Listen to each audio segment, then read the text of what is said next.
welcome back to Wild RV Life. We are currently on Goat Rock, and as you can see, no longer in the snow, thank goodness. But this week we are going to be sharing our minimal effort RV winter camping tips and when those minimal efforts start to fail and you end up with frozen tanks. But first, a little bit about Goat Rock Trail here in the Hot Springs National Park in Arkansas. We've never been to Arkansas before. Nope.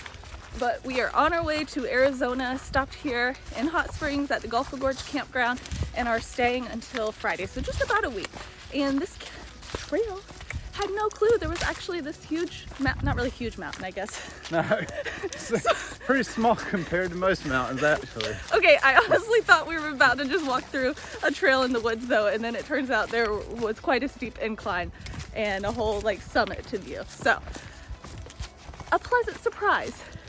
The campground is $30 a night. It's a national park campground, but if you use your annual pass, you may get $15 off. Maybe. Maybe. It's a little sketchy. I don't know. The website said you did, and it's a self-pay kiosk, so I marked that we had the discount available. Because we do. We do have the pass. But then the camp host came around and he was saying that it was actually only for seniors or military, right? Yeah. But overall, it's a really nice campground. Has full hookups. Sites right along the creek if you can get one. First come, first serve. So you do have to kind of chance it and hope you get a spot. There is a sign next to the building the kiosk is in that tells you the length of each site also. We didn't happen to find this until after we found a spot, and I don't know, we got in. We got in. Most of the sites are probably more well suited for about 30-foot campers. Yeah.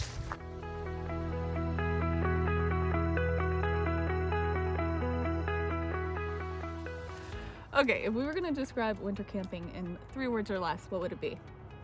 Horrible. The only good thing about it is skiing and snowboarding. Mine would just be don't do it.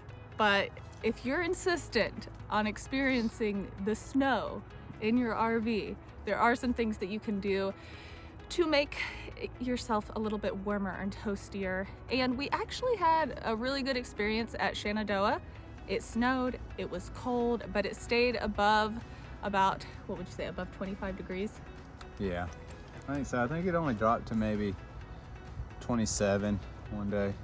Yeah, and so in those conditions, our minimal effort tips worked really well, which the first one is going to be to remove your water hose at night. So if you don't have a heated hose, so of course you can go out and spend $100 and something on a heated hose. Yeah. We were only going to be in winter conditions for 2 weeks or less, so we didn't want to do that. We just removed the hose at night and packed it away in the storage area underneath the camper to keep it not frozen. If you're going to keep it in the storage unit or the storage area underneath, we installed a heat lamp, or I say installed, we just put one in there and plugged it in. Super cheap, all of about $10. Yeah, actually the lamp itself I think was on sale for 97 cents or something ridiculous. Yeah. And it was like a shop light. Right, and type yeah, one of light, those things so- that have a clamp so you can connect it to one of the beams on the under area. And then just put a bulb in it that will produce a decent amount of heat. We aimed it kind of at our tanks and hoses where it comes in from the outside water. This does not help your holding tanks. So if it gets too cold and you're not skirting it, or you don't have a tank heater installed on your tanks, then they're still most likely going to freeze. But if you're staying around high 20s, low 30s, this is perfect. So we actually don't have tank heaters on our camper, although we do have an all-season camper, which is another great thing to have if you're going to be in colder weather, because it has thicker insulation to help keep the cold out and the warm in.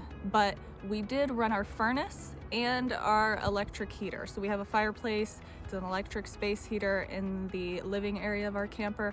And so we ran both of those, especially the furnace at night. You don't want it set too low, even though you want to try to conserve some propane, but you definitely want at night your furnace to run because it keeps everything under the floors heated.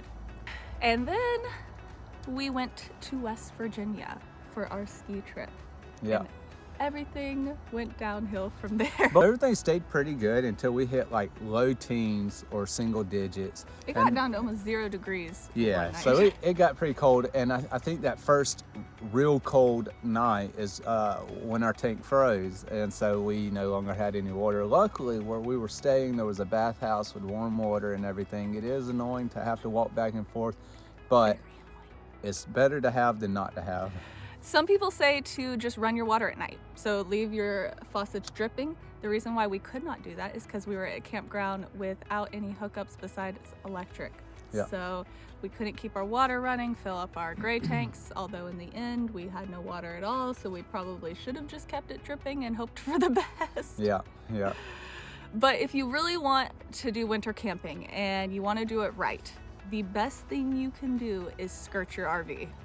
Yeah, and now that's going to be something if you're staying long term. I wouldn't really recommend it unless you're just bored. I don't know. Or do a lot of short winter trips because they Yeah. make the vinyl ones that can Yeah.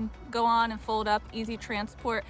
But even that's going to be a lot of work to undo and redo every single time. Yeah, and there's plenty of DIY videos on YouTube and everything for you to see how other people have done it cheaper than having an actual company come in and do it. There's a bunch of different materials you can use. So one more thing that people often recommend is heat tape. We didn't try this, but heat tape is a fairly cheap way to heat your pipes. Basically, it's just tape with like almost a flexible I don't really know what it is. I've never actually used it. I've seen it installed at some of the campgrounds on the water bib coming up from the ground where you would hook up to. I don't think it's too expensive, so that would be another easy way if you wanted to put some extra protection on your hoses or pipes, or even, I guess, on your tanks if you can easily access those. Yeah. Okay, a few more random tips for winter anything-y. One, my best tip is have a waterproof everything. Waterproof gloves, waterproof pants, waterproof jacket, waterproof hat, because everything gets wet. Everything gets wet. Also, when you're getting ready to leave, don't forget to, even if you have slide toppers, to get on the roof and knock the snow off. What's probably going to happen is your slide topper's not going to be tight enough or strong enough to withstand the weight of the snow, and so it's going to sit down on top of the slide itself, and you won't be able to bring in the slide It just very gets stuck. easily. Yeah, maybe yours will, but it won't be great. So just make sure you check that. It's a good idea to knock it off as soon as the snow stops and not let it ice up on your slide topper, or it could potentially cause damage with you trying to break the ice up or get it off however you get it off. And you'll want to sweep off the top of your camper too if there's a lot of snow up there, because when you're riding down the road, that's a lot of snow or ice that could break off and hit somebody's car. I So- believe it's illegal also in some states, you'd have to check, to drive down the road with a lot of snow on your vehicle that could fall off and damage other people's property. And also, everything freezes. There were many things that we did not think about when it came to our winter camping adventure, but one thing we did not think about was what is this thing called? The bed cover freezing up, and it's time to leave, and we can't open the bed cover.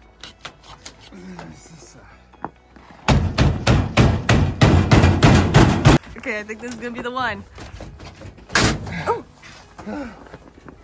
Ah! Yes! So anything you don't want frozen to the ground, don't leave it on the ground. We had our generator box sitting underneath our camper, and then Yeah. when we went to leave, it was stuck to the ground. I literally had to crawl under the RV and try and push it with my feet to get it to unstick from the ground, and then the box was done after that. Windshield wipers, you'll want to pull them up and not leave them down, because they can stick to your windshield. I don't know how. This is going to be a video for the non-northerner. Yeah. All of you people from the north are probably laughing at us right now because we're from Florida. So all of this is totally new. So this is the video for the southerners who think the snow would be fun. Yeah.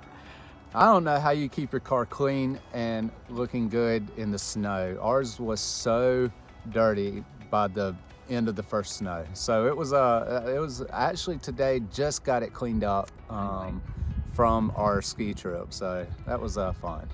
Now, there's a couple of good things. One, the skiing, the snowboarding, that was fun. Watching the dogs play in the snow Yeah. was fantastic. Maverick loves snow. It was his first time Loves it. seeing it, and he just absolutely loved it. He would, luckily we were at a campground where there was only like 4 other people, because who the heck wants to camp without full hookups in the snow? So we were able to just let them run around. Every time the door opened, he would barge out and just have the best time ever. So comment down below with your winter RVing tips. I'm sure you guys have so many more tips than we have with our limited experience. We don't know that we'll ever do it again. Yeah. But go ahead and smash that subscribe button, because we'll be back next week with some more RV life adventures. And don't forget the like button. That's a good one to hit too. I like it. See you guys next time. Bye.